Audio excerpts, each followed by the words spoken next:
Good evening, everyone. Welcome back to You and Your Health. Thank you for tuning into our program. I know we're starting a little bit late this evening. We had a little bit of technical problem, but hopefully we've resolved it. So if you're watching the show for the first time, my name is Erika Roberts, the co-host of this program. And my other co-host is Dr. Edward Asuma. Dr. Eddie, are you there? I'm here. How are you, Dr. Eddie? Good, and you? Fine, I know you're stuck at work.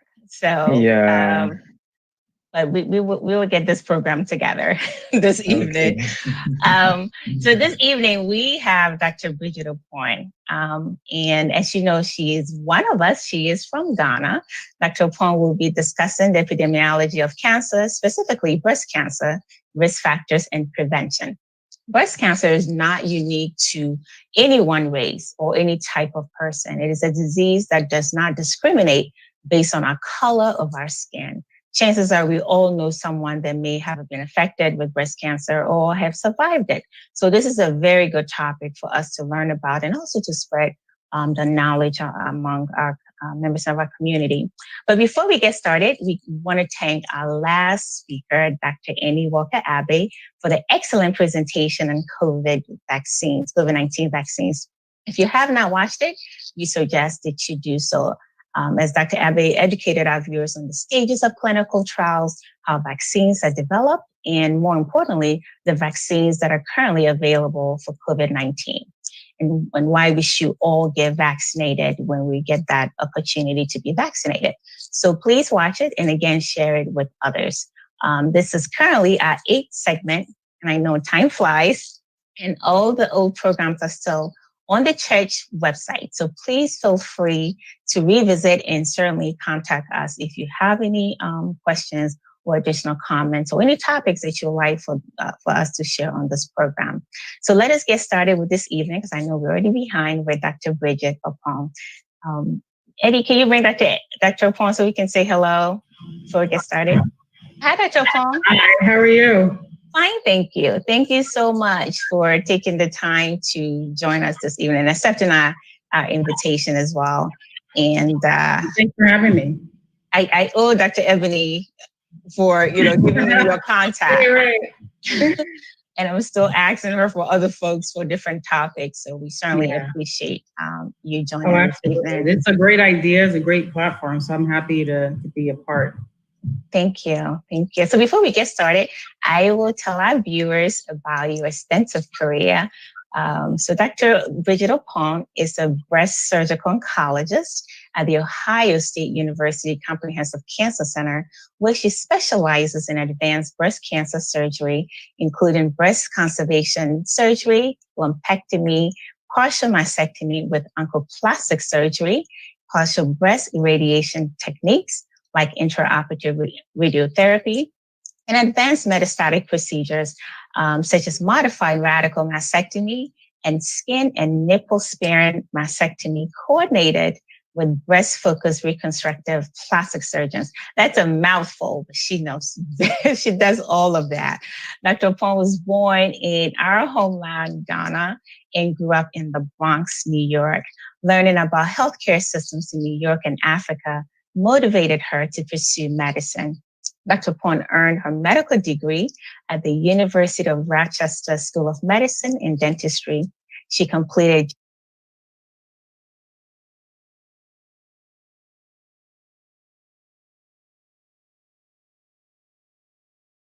Department of Surgery.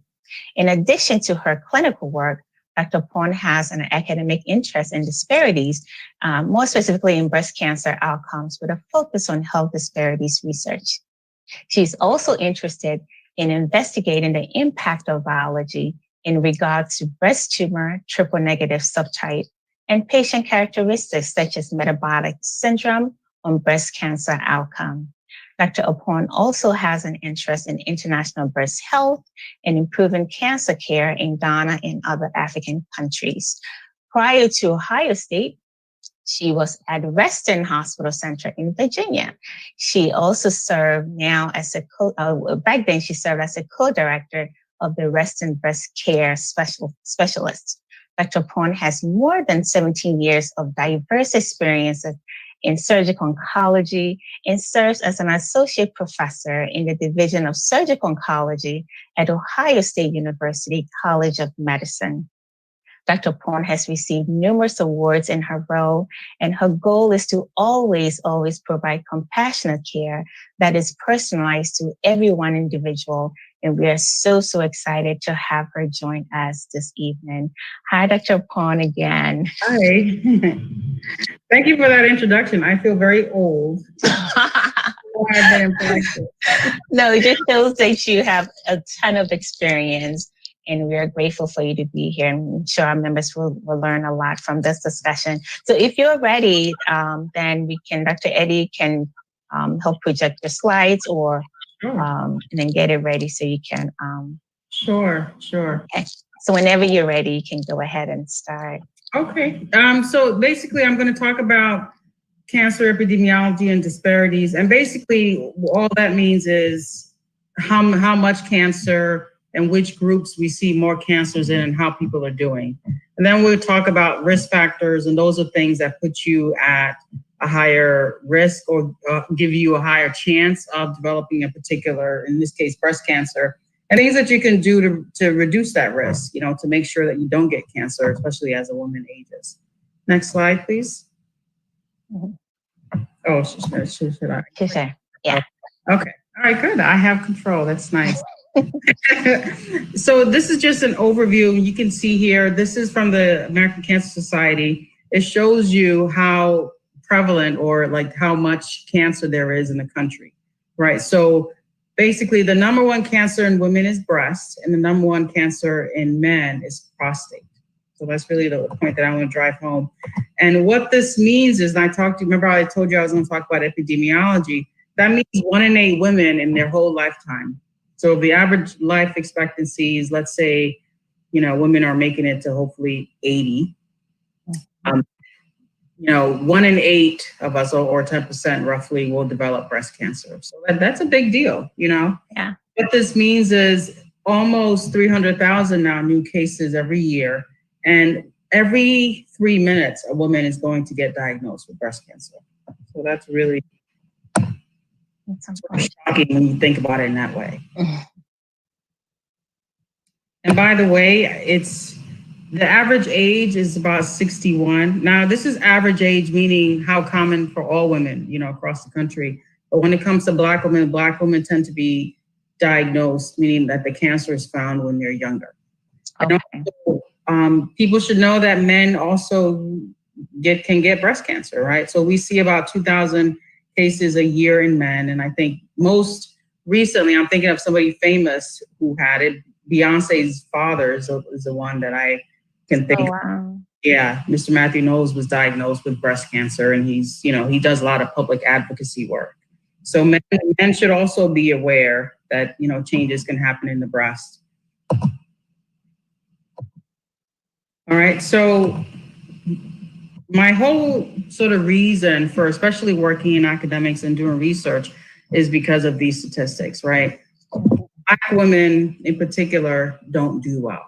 And I know I have a lot of more scientific information, but the gist of that is that for some reason, and not just, African-American women, this is African women, anyone of African descent has a higher mortality for breast cancer compared to white women. And we don't know why. Basically, a Black woman gets breast cancer, she's more likely to die of it than someone else.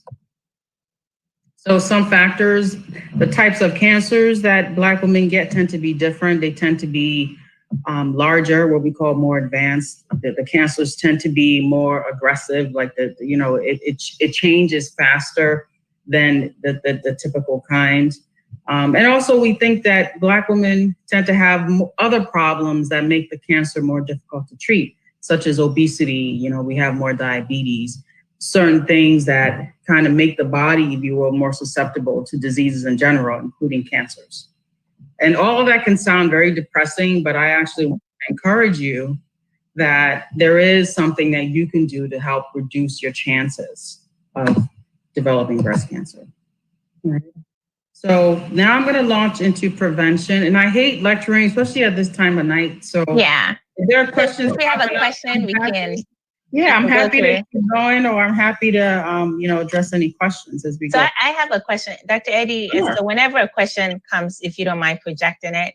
So you had spoken about black women having the more being diagnosed with breast cancer pretty much at a higher rate. So I'm wondering whether does it have anything to do with the subtype of breast cancer they have, whether that subtype similar to like triple negative breast cancer, whether that is because it's aggressive. Is that why they tend to not do well, or? That's part of it. Part of it is that the type of cancers that Black women get tend to be more aggressive. They tend to grow faster. They tend to be more difficult to treat, like the medications, like the triple negatives you mentioned. There's also another type called HER2 that we're seeing more in Black women.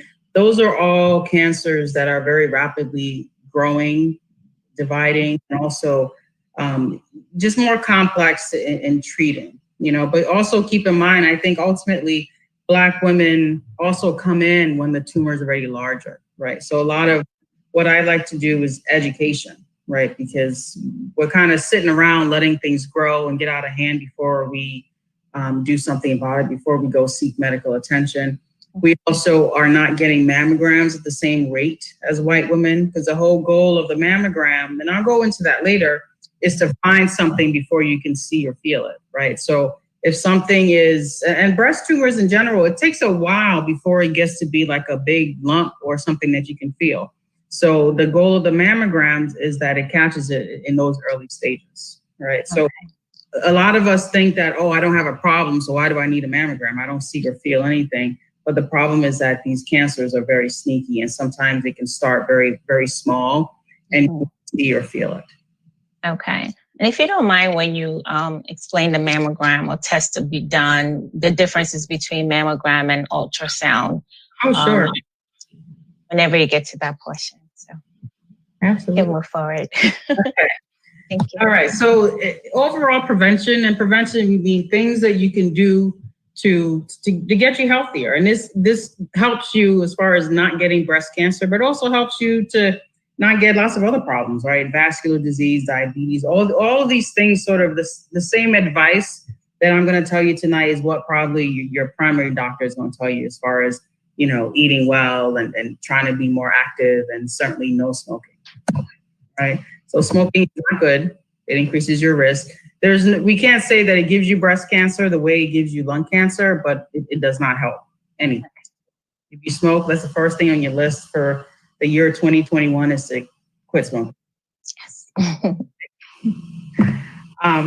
Other things that we want you to be mindful of is alcohol intake, right? So alcohol, women who drink more than a glass, whether it's wine or beer, whatever you choose, more than the one a day increases your risk of developing breast cancer, right?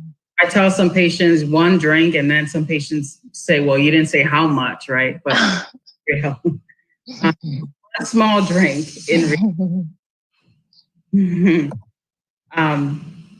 so here's some evidence that we know that breast cancer increases, the alcohol does increase your breast cancer risk. Things as far as that, something that can help you is actually breastfeeding. And just in general, having a child at an earlier age.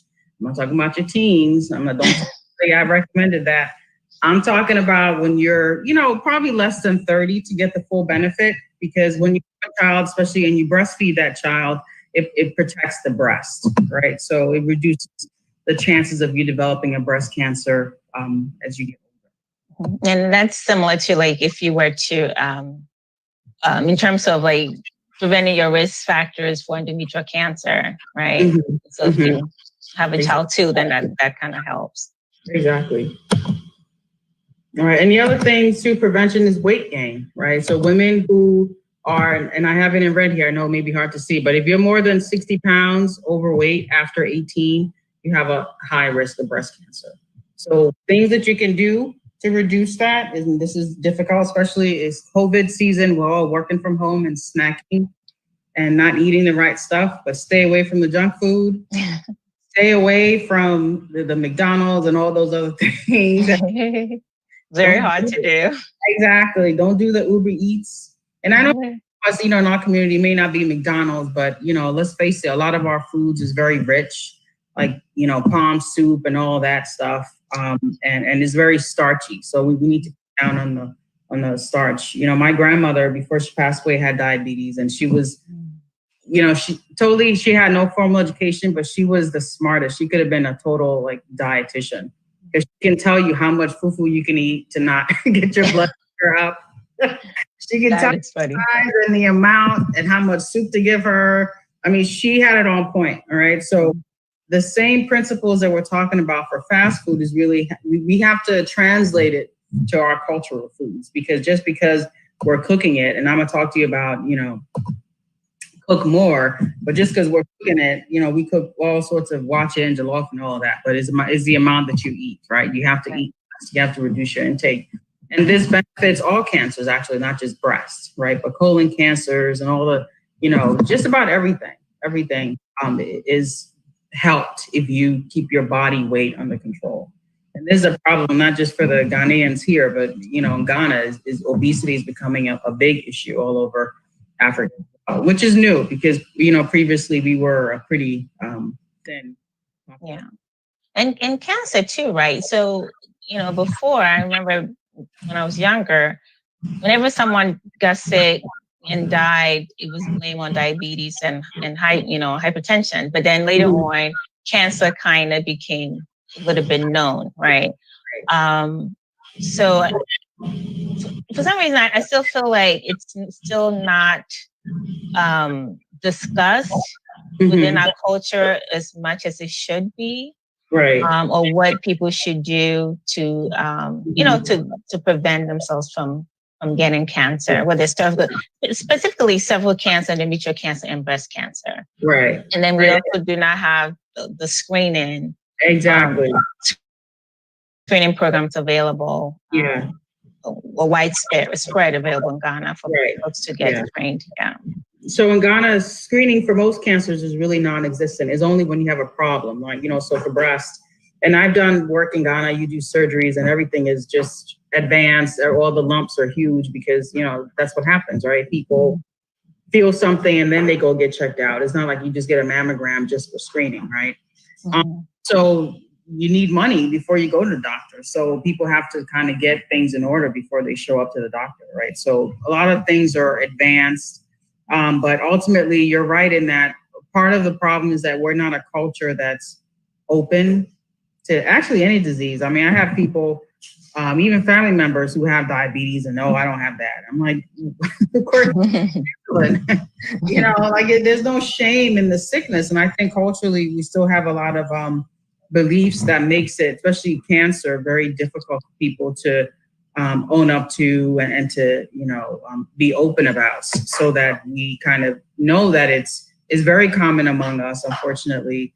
And it will continue to be so, especially, just like the whole world is living longer and longer. It's the same thing in Ghana, right? The life expectancy is increasing, and cancer is ultimately a disease of aging, as we all know, these cancers will creep up. So we have to be on our guard, especially, my parents, they're in Ghana maybe like half the year, but, you make sure that they come back to get their screening. It's unfortunate that those who live in Ghana full time don't have that access. So, yeah. And you had mentioned about the foods we eat, right? So would you say that the imported foods, so now they have all these imported chicken, or the box chicken now in Ghana. Would you say that, having a lot of imported foods versus, having the organic foods that we were used to growing up there, you think that would have contributed as well? Oh, absolutely. I mean, I tell my patients that, my cancer patients, you tell them not to eat a lot of processed foods. You want them to cook as much as possible, eat organic as much as possible. And the crazy thing of Ghana is that traditionally our foods are organic, right? Because everything is grown.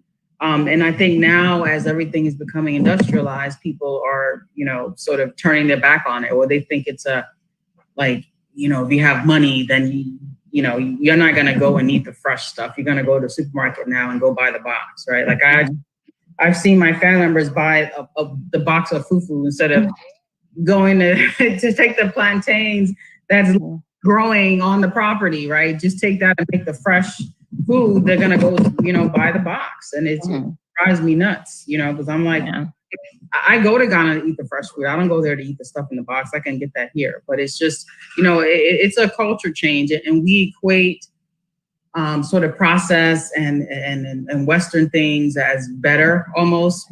And the reality is that the people who have money in the West are going back to those things that we're sort of letting go.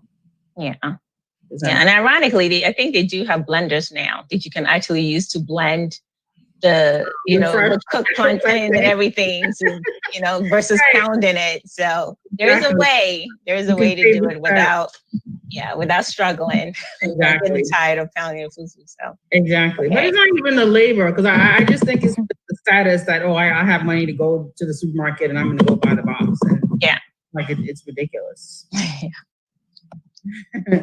So we talked about cooking more and just healthy.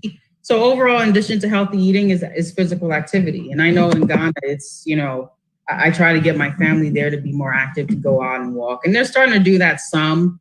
But, it's not like the gym culture. Here, some of us will go to gym or whatever.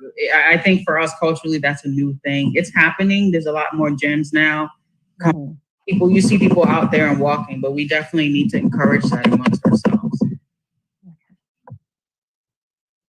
I know we talked. Any questions before I go into the? Yeah, Dr. Eddie, do we have questions from viewers? No, I haven't seen any question yet. So I would keep us posted when there's any question. Okay, when something pops up, sure. So when it comes to screening, really we think of mammograms, but there's other things, especially whenever I do like international work, I really educate breast self exams, because sometimes that's all we have, right? The women may not have the money or the resources to get mammograms and ultrasounds. So you tell them to do a breast exam, and this is what it looks like. You want your arm up, and then you want your arm down or a different position. And literally, it's pretty simple. You're feeling all around. And the things that you're looking for is a change, right? And the good thing is that, you have one side, you have two breasts, so you want to make sure that they feel as similar as possible, right? So if something that you notice is different on one side, but it doesn't match the other, that's just sort of trigger that hey, there's something happening. Any lumps you want to have checked out, any swelling, redness, skin changes, or if the skin is starting to dimple. And dimpling is like if the skin is like being sunken in, So anything that doesn't look right, always alert your doctor. So would you recommend for people to, because, you'll say you can do it in the shower, you can lay down, you can stand up. Like what position would you recommend would be more effective? Yeah, I typically tell patients do it in the shower because, hopefully you shower often. I'm being funny, but most people, that's something that most women will do. And I tell them to just pick a day of the month, so that you remember, because this works based on comparison and repetition, right? So you need to do it enough so that you notice sort of changes in what's happening. So wherever is comfortable, I just want women to be aware. At the least case, really just look in the mirror. Some women just don't even think to do that. Look in the mirror, make sure that the breasts look the same. You can actually find a lot of information by just looking. So for women who are, let's say, postmenopausal, like would they, and then obviously premenopausal women, you can talk about during what time of the month should they actually get done. But for postmenopausal, they should just pick a day in a month that they can just exactly. I usually say just pick your birthday, because everybody, that's an easy day to remember, and that's the day of the month that you'll do your exams. Okay. How about perimenopausal? So younger women is tough, because if you're getting on your period, the breasts feel different based on the hormone levels. So, we usually say 10 to 14 days after your period is the optimal time. But to be honest, that gets so complicated. I just tell women still stick with the birthday. That's a stable amount. And again, the exam is based on comparison. So wherever you are in that cycle that day, by the next month, you should roughly be around the same cycle, so just basically, I just want to make it easy for women just to remember to do it. So I still say pick your birthday, do it in the shower, and that's it. Okay. All right. So those are the important things. Now, when it comes to mammograms, we talked about screening. And really, there's mammograms. There's different types of mammograms. And so the women in the U.S. sometimes they'll ask you what kind you want. The newer one is called the 3D. It's an advanced way to look at the breast. And by the way, a mammogram it's an X-ray. A lot of people are like kind of thrown off by the technology. It's an X-ray of the breast, so it's really not fancy. There's a little bit of discomfort because they have to flatten the breast top to bottom and then side to side. But it's really not as anxiety provoking as a lot of people make it, so it's not something I want people to be afraid of. Other things that sometimes you'll be recommended to have are ultrasounds. And ultrasounds, a lot of women know this from, when you're pregnant, they do the ultrasound. So that doesn't really hurt at all. They put the gel on and they take a look. So you can do that as well. And usually the ultrasounds, though, we do if there's a problem. You can say, hey, I have something on this spot. Then we put the ultrasound there and then we'll check it out. But we don't use that to look at the whole breast usually. So question with women with fibrocystic breasts. Mm-hmm. I'm sure it might be challenging for them to feel that if there's a nodule there, right? Because of how the tissue is. Right. But obviously they still should do it. And then if they feel something different,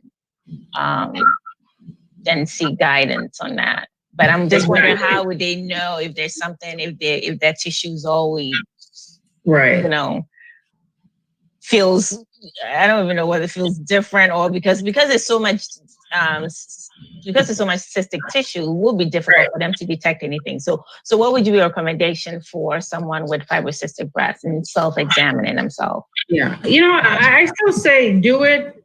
And if you do it around the same day of the month, the breast should definitely feel, relatively similar. And then you want to know, especially fibrocystic breasts, you have lots of lumps and bumps. You want to know your particular lumps and bumps, right? So if you always have a lump at one particular spot, just make sure that it's not changing. You're not getting more of those same types. So that kind of patient, that kind of woman needs to really pay attention.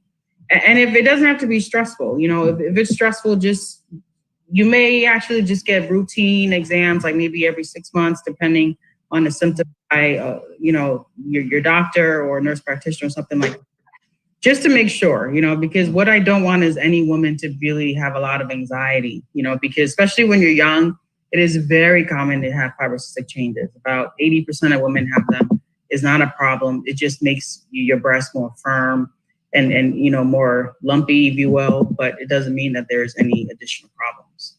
Okay. And is it true that, having coffee or soda obviously makes it worse if you have fibrocystic breast? It sure will. It sure will. That's the number one culprit for breast pain, right? So these breasts have a lot of cysts, and a cyst is basically just a bag of fluid. Like you can get a cyst anywhere, they come and go. And in these women, they're very sensitive to the caffeine. So all that you talked about, the soda and coffee and teas and stuff, those stimulate the breast and they can frequently cause breast pain. So I get that all the time. Women come in the office and they're freaking out because, I have pain.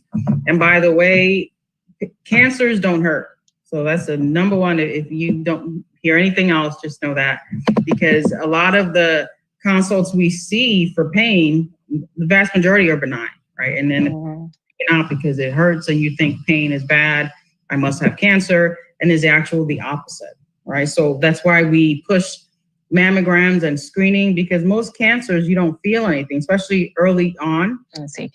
Anything, you don't see anything. So it's very tricky. So yeah, if you have pain and all that, it's typically caffeine or some kind of, or other things that you're putting into your body and is not malignant. Okay. So for men who would need to be examined, how would you examine that in terms of scans? They still get a mammogram? Oh, they sure do. Yeah. Oh, wow. They can still get mammograms. They still get the same workup pretty much that women do. And we see, not as many men, obviously, as women. We see men.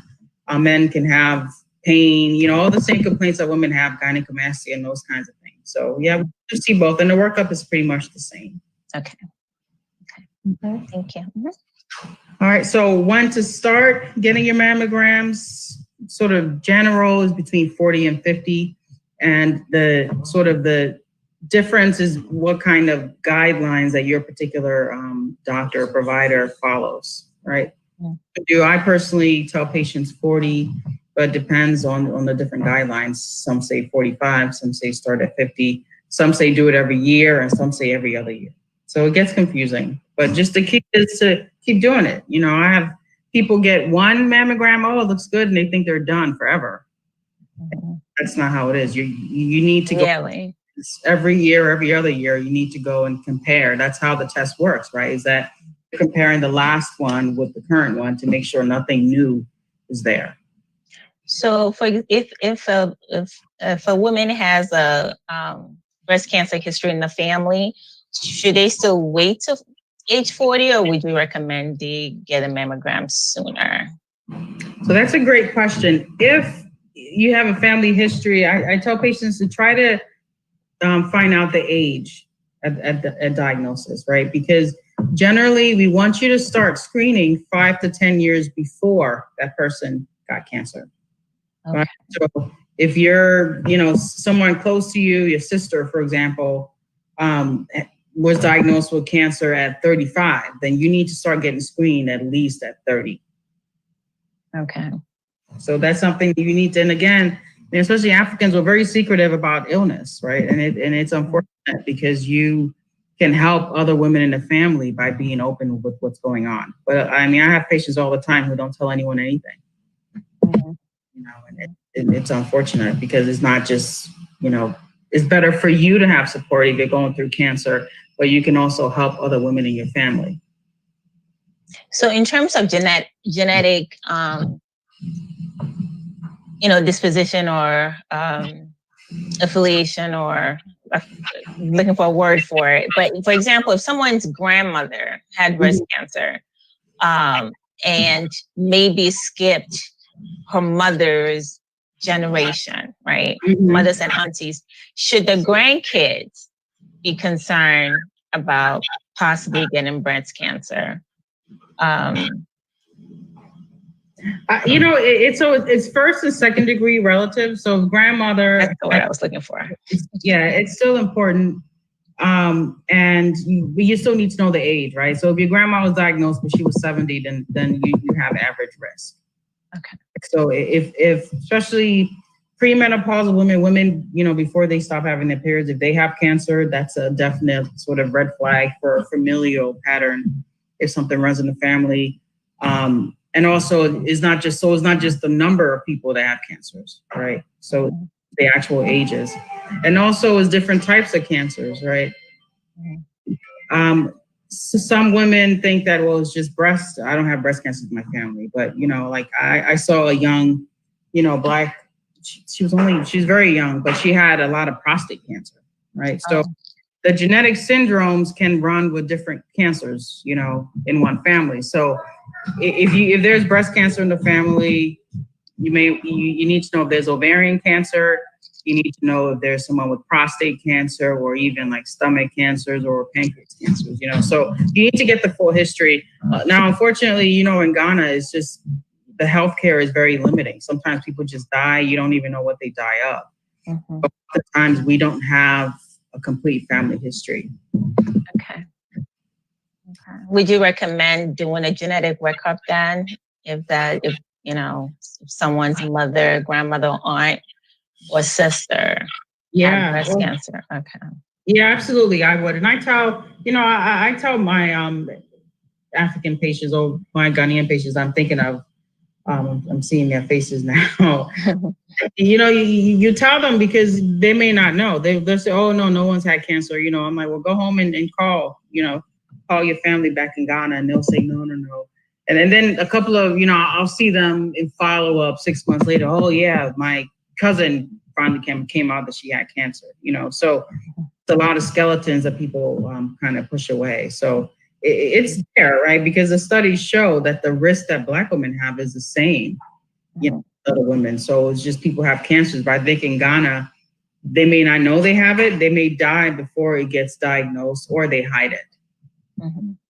Yeah, I remember a couple of years ago, like when BRCA2 became a big thing for people to have, get tested, particularly at one of the hospitals I worked at in DC. Some of the African-American women were afraid that if they were to be positive, that it would affect their insurance status, like it would be part of their medical record. So instead of getting tested, they'd rather not get tested because they wanted to make sure that they get insured down the line. Right. But I think now it's well known that it wouldn't affect whether you were able to obtain insurance. Right. But it's also illegal. They passed the Genetic Information Act. It's illegal for them not to give you health insurance. Or any kind of coverage because of your genetic status. But you're right.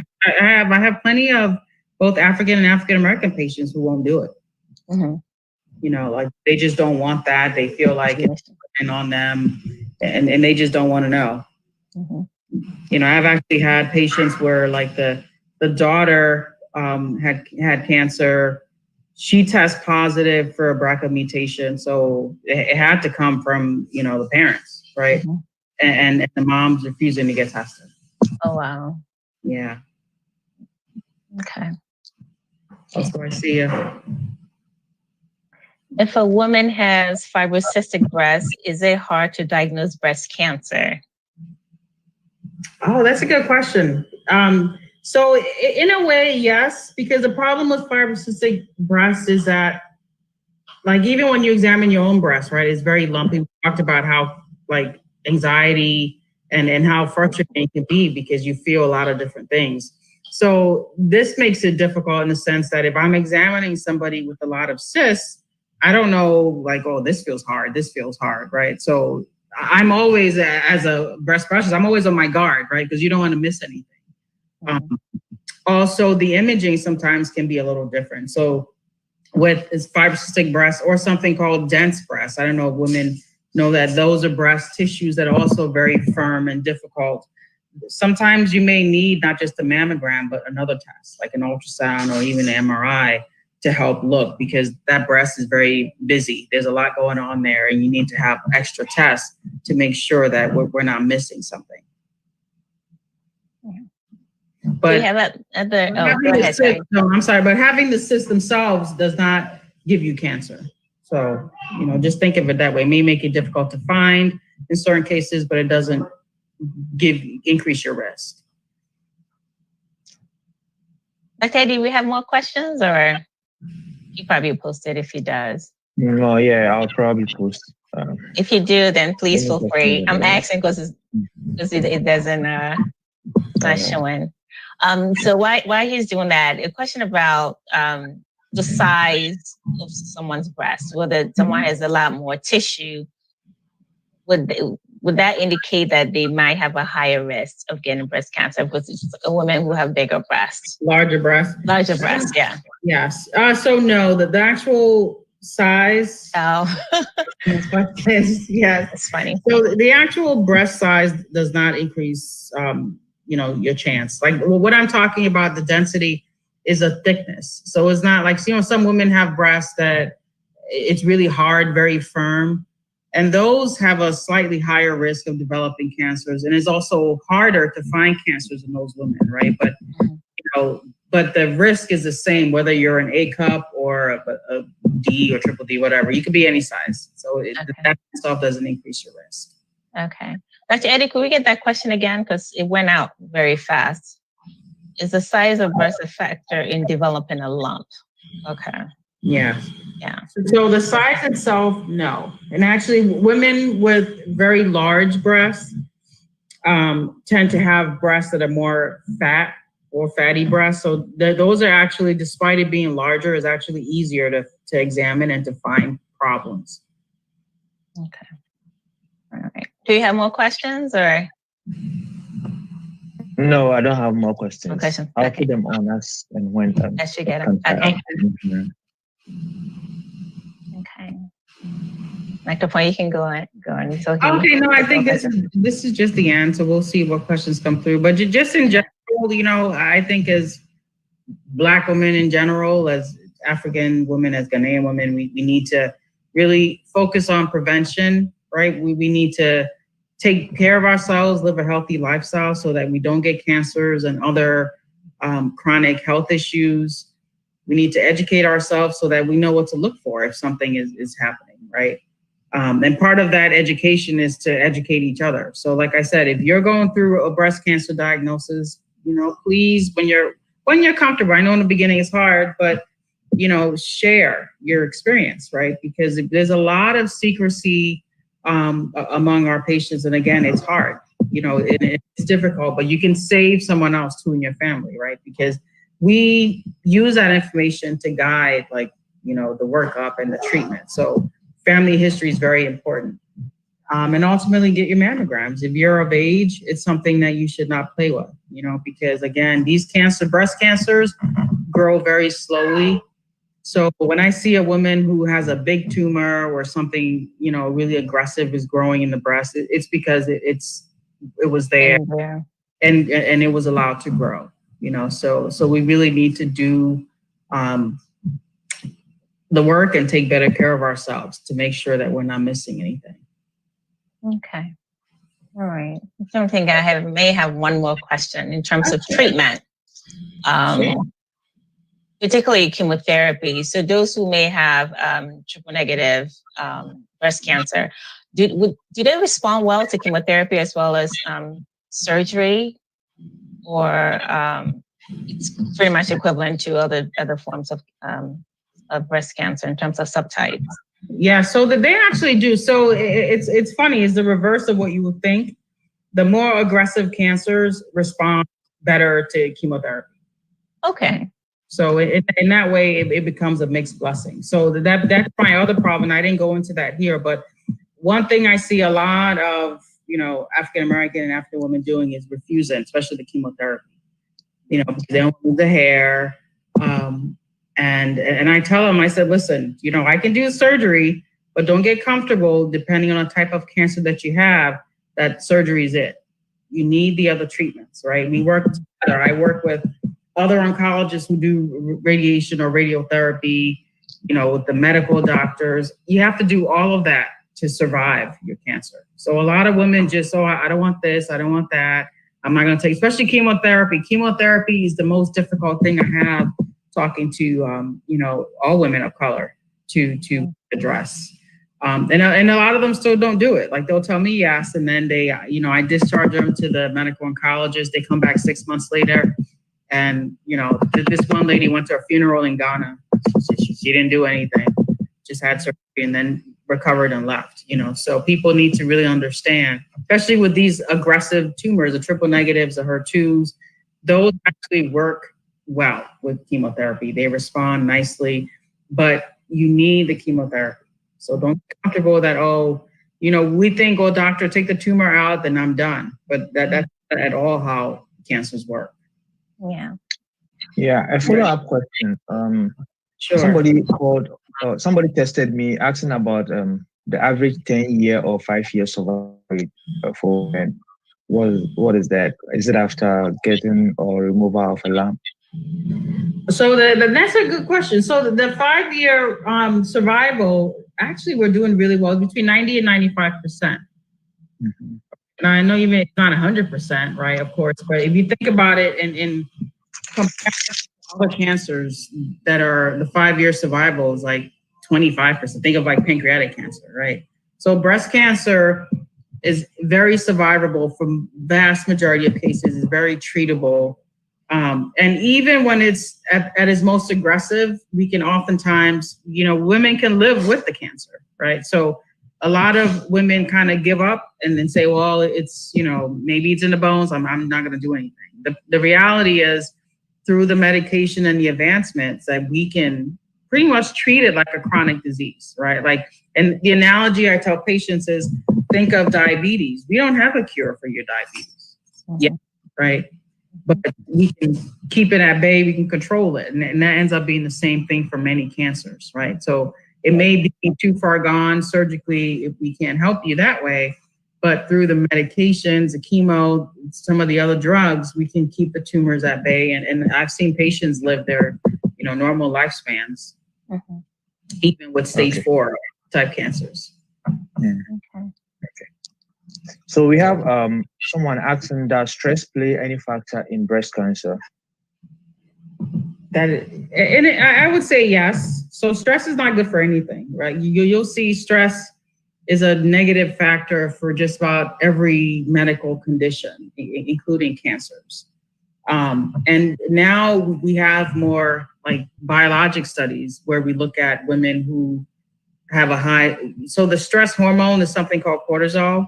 So what we do is that we check your levels, and women who have the highest levels don't do well, right? And I showed you in the beginning of my slide set that Black women have a 40% higher mortality. So the chances of Black women dying of breast cancer is the highest anywhere. This is across the world, right?